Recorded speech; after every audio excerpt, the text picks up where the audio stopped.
Welcome to another edition of Fitness Friday. I'm here with Lara at Bay Athletic Club. So I know that a lot of people leave stretching out of their daily routines. Can you tell us how beneficial it is to actually keep stretching in your daily lives?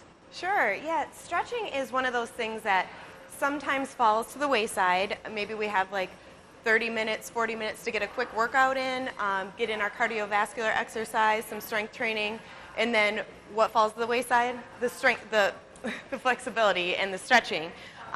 So yeah, that's one of the things that the importance of it, I think, is underestimated, just because the benefits of stretching can help everything in daily lives, from sports performance to just injury prevention, through basically if you're just walking or if you're doing exercise routines. Because if you have the mobility in the joints and the elongation of the muscles, you're less liable to be injured. So it's one of those things that is super important, and it can be done anytime throughout the day.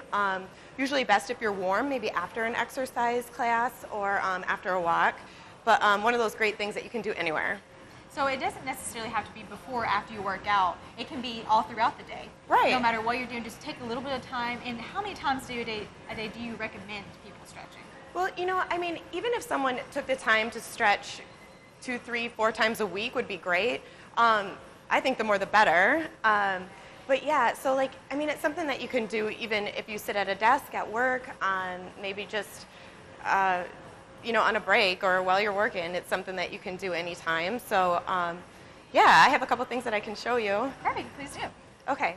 A great one that if you are at work and say that you sit at a desk would be, you can stand up, which would be great if you could do that, but if you want to sit down, what you can do is you can basically heel down, toe up, good, and you're going to kind of just hinge forward so that you get a little bit of stretch in your back, and you can just hold on to your thigh here just to kind of stable yourself. And basically, the more that you go down and kind of push your bottom back and reach forward, you should feel that stretch all the way down the back of your leg. So it's fully for the back of your leg, and then lifting that toe up, you can probably feel the calf muscle too. Good, and you can even push that toe down and then feel a little bit different stretch, maybe up more toward the hamstring and the glute. Definitely. Yeah, good. So this, like I said, can be done sitting or standing.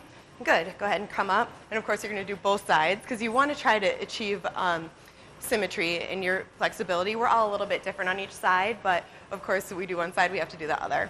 Yep. Another good stretch, more for the front of the leg, for the quadricep, would be if we stand with our feet, yep, about hip width apart.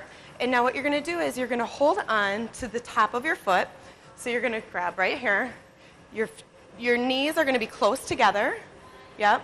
Go ahead and reach up really, really tall.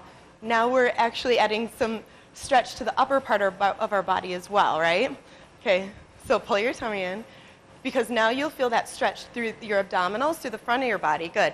Now, if you push the top of your foot into the palm of your hand and kind of push back a little bit, you're gonna feel that the front of your thigh. You're also gonna feel your back, right? Good. So hold that, hold. Good.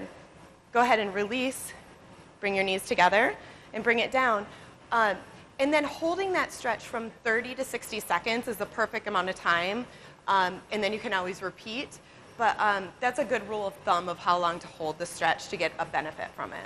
Perfect. So these stretches are just a couple, as I'm sure there's many others to do that people could do during their breaks or throughout the day. But I'm sure if people just do these a couple times a day, it would lead to flexibility, which leads to less injuries or hurt.